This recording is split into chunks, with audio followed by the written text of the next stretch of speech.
Good afternoon, my name's Dan Porkpile. We're here at the Atascadero War Memorial behind us.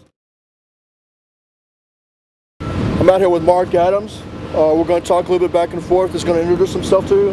He's going to tell you a little bit about himself. He's going to tell you what his future holds, what he wants to do for the city and the county of San Luis Obispo.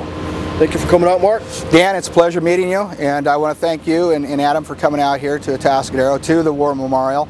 It is a tribute to all of our veterans and those that gave the supreme sacrifice to our country.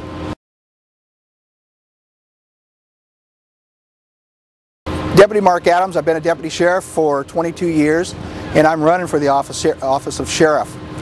I believe that the sheriff is not a politician, he is a public servant. I believe that the sheriff needs to remember that the Constitution of the United States is his Bible. Absolutely.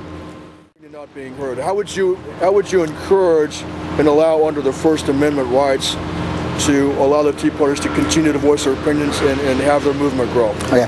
Well, first off, Dan, the sheriff cannot rule or make decisions based upon politics, political agendas, or even his personal ego. And I understand that 100%. The Tea Parties here that are here now and are growing. Just last week we had one on April 15th here in Atascadero, and I personally know quite a few of those who attended that Tea Party, and they're not radical.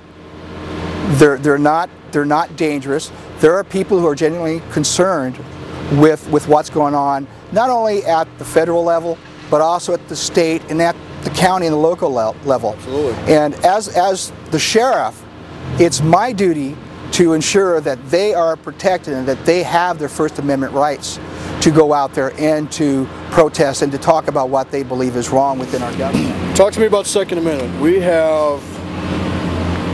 And there again, that goes right back to where I say it's important to have a sheriff who's not a politician, who understands the true meaning of being a public servant and uses the Constitution as his guideline. The Second Amendment has been violated throughout our history, and most recently within Lake Katrina and the Katrina disaster.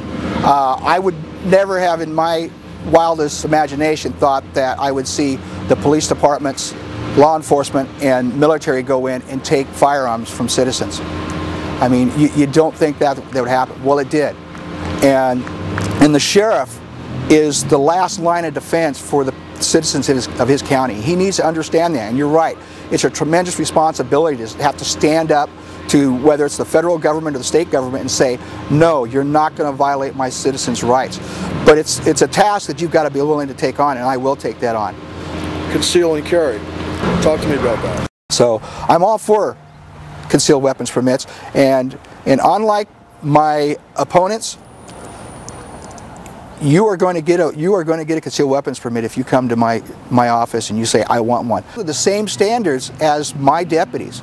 In other words, any problems with them in regards to alcohol or assaults or anything like that, that weapons permit is going to be yanked from them. I'm going to put them in the same category as us.